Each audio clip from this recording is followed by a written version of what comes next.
ನಿನ್ನ ಜೊತೆ ನನ್ನ ಕತೆ ಧಾರಾವಾಹಿಯ ನಾಳೆಯ ಪೂರ್ತಿ ಸಂಚಿಕೆಯನ್ನು ಈಗಲೇ ತಿಳ್ಕೊಳ್ಳೋಣ ಬನ್ನಿ ನನ್ನ ವರ್ಣನೆಯಲ್ಲಿ. ರಾತ್ರಿ ಅಜಿತ್ ಭೂಮಿ ಇಬ್ಬರು ಚೆನ್ನಾಗಿ ಜಗಳ ಮಾಡ್ಕೊಂಬಿಟ್ಟು ಅಜಿತ್ ಬಂದು ಹಾಲ್ನಲ್ಲಿ ಸೋಫಾ ಮೇಲೆ ಮಲಗಿರ್ತಾರೆ.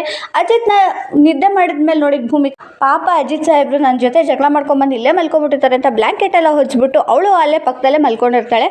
ಬೆಳಗ್ಗೆ ಎದ್ದು ನೋಡಿದ ಅಜಿತ್ ಅವಳನ್ನ ರೂಮ್ಗೆ ಎತ್ಕೊಂಡು ಹೋಗಿ ಮಲಗಿಸೋಣ ಅಂತ ಹೋಗ್ತಿರ್ತಾನೆ. ಆ ಟೈಮ್ನಲ್ಲಿ ಮನೆಯವರೆಲ್ಲ ಬಂದ್ಬಿಡ್ತಾರೆ. ಇದೇನಿದು ಬೆಳಗ್ಗೆ ಬೆಳಗ್ಗೆ ಗಂಡ ಹೆಂಡತಿ ರೊಮ್ಯಾನ್ಸು ಅಂತ ರೇಗಕ್ಕೆ ಶುರು ಮಾಡ್ತಾರೆ.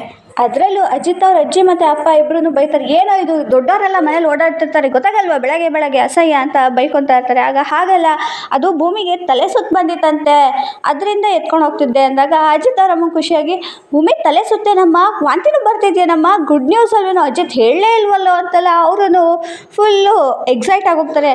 ಅಮ್ಮ ಅದೆಲ್ಲ ಏನೂ ಇಲ್ಲ ಅಂತ ಇಬ್ಬರು ಹೇಗೋ ಸಿಚುವೇಶನ್ನ ಹ್ಯಾಂಡಲ್ ಮಾಡಿ ಅಲ್ಲಿಂದ ಹೊರಟೋಗ್ತಾರೆ. ಆದರೆ ಅಪ್ಪು ಮಾತ್ರ ಸರಿಯಾಗಿ ಓದ್ಕೊತಾಳೆ. ಇವರಿಬ್ರು ಜಗಳ ಮಾಡಿದ್ದಾರೆ ಅಂದ್ಕೊಂಡೆ, ಇಷ್ಟು ಕ್ಲೋಸಾಗಿ ಇಷ್ಟು ಬೆಳಗ್ಗೆ ಬೆಳಗ್ಗೆ ರೊಮ್ಯಾನ್ಸ ಅಂತ ಬೇಜಾರು ಮಾಡ್ಕೊತಾ ಇರ್ತಾಳೆ. ಇದೆಲ್ಲ ಆದಮೇಲೆ ಎಲ್ಲರೂ ದೇವ್ಯಾನಿನ ನೋಡೋಕ್ಕೆ ಅಂತ ಹಾಸ್ಪಿಟಲ್ಗೆ ಹೋಗ್ತಾರೆ.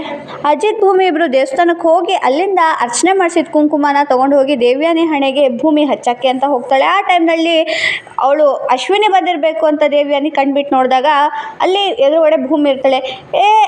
ಅತ್ತೆ ಅಜಿತ್ ಸಾಹೇಬ್ರೆ ಎಲ್ಲರೂ ಬನ್ನಿ, ಪ್ರಜ್ಞೆ ಬಂತು ದೇವ್ಯಾನಿ ಅಮ್ಮಂಗೆ ಅಂತ ಜೋರಾಗಿ ಕೂಕೊಂಬರ್ತಾಳೆ. ಅಯ್ಯೋ ತಗ್ಲಾಕೊಂಡ್ನಲ್ಲಪ್ಪ ಅಂತ ದೇವ್ಯಾನಿ ಮತ್ತೆ ಮಲ್ಕೋ ನಾಟಕ ಮಾಡ್ತಾಳೆ.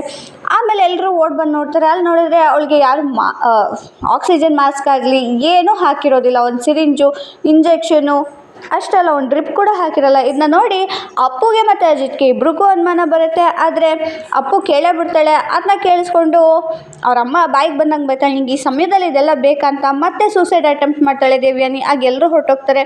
ನಂಗೆ ಅಶ್ವಿನಿ ಒಬ್ಬಳೇ ನನಗೆ ಇಲ್ಲಿದ್ದರೆ ಸಾಕು, ಬೇರೆ ಯಾರು ಬೇಡ ಅಂತ ದೇವ್ಯಾನಿ ಹಠ ಮಾಡೋದ್ರಿಂದ ಎಲ್ಲರೂ ಹೊರಟೋಗ್ತಾರೆ. ಅಜಿತ್ ಮಾತ್ರ ವಿಲನ್ ಲುಕ್ ಕೊಟ್ಬಿಟ್ಟು ದೇವ್ಯಾನಿಗೆ ಅಲ್ಲಿಂದ ಹೊರಟ್ಬಿಡ್ತಾನೆ. ಇವಳು ಮಾಡ್ತಿರೋದು ನಾಟಕ ಅಂತ ಕನ್ಫರ್ಮ್ ಆಗಿರುತ್ತೆ. ಮುಖ್ಯವಾಗಿ ನಾಳೆ ಸಂಚಿಕೆಯಲ್ಲಿ ಏನಾಗುತ್ತೆ ಅಂದರೆ ಶಾರದಾ ದೇವಸ್ಥಾನದಲ್ಲಿ ಅಲಿತಾ ಇರ್ತಾಳೆ. ಅಲ್ಲಿ ಕಾಲು ಸುಡ್ತಾ ಇರುತ್ತೆ ಅಂದ್ಬಿಟ್ಟು ಭೂಮಿ ಶಾರದಾಂಗೆ ಅಂದರೆ ಅವಳು ಮರೆ ಮಾಚ್ಕೊಂಡಿರ್ತಾಳೆ ಸೆರಗಿಂದ ಮುಖನ. ಅವಳು ಕಾಲಿಗೆ ನೀರು ಹಾಕಿರ್ತಾಳೆ. ದೀರ್ಘಾಯುಷ್ಮಾನ್ ಭವ ಅಂತ ಭೂಮಿ ಮಾಡಿದ ಸಹಾಯಕ್ಕೆ ಶಾರದಾ ಆಶೀರ್ವಾದ ಮಾಡ್ತಾಳೆ. ಇನ್ನೊಂದು ಕಡೆ ಶ್ರವಣ್ ಎಲ್ರಿಗೂ ಭಕ್ತಾದಿಗಳಿಗೆಲ್ಲ ಪಾನ್ಕನ ಹಂಚ್ತಾ ಇರ್ತಾನೆ. ಅವಾಗ ಶ್ರವಣ್ನ ನೋಡಿ ಶಾರದಾ ಶಾಕ್ ಆಗಿ ರಿಯಾಕ್ಟ್ ಮಾಡ್ತಾಳೆ. ಒಬ್ರಿಗೊಬ್ರು ಮುಖ ನೋಡ್ತಾರೆ. ಇದಿಷ್ಟು ವಾಹಿನಿ ತೋರಿಸಿದ ಸಂಚಿಕೆ. ಇನ್ನೂ ಡೀಟೇಲ್ ಆಗಿ ಮತ್ತೆ ನೆಕ್ಸ್ಟ್ ವಿಡಿಯೋದಲ್ಲಿ ನೋಡೋಣ. ವಿಡಿಯೋ ಇಷ್ಟ ಆದರೆ ಲೈಕ್ ಮಾಡಿ, ಶೇರ್ ಮಾಡಿ, ಸಬ್ಸ್ಕ್ರೈಬ್ ಮಾಡಿ.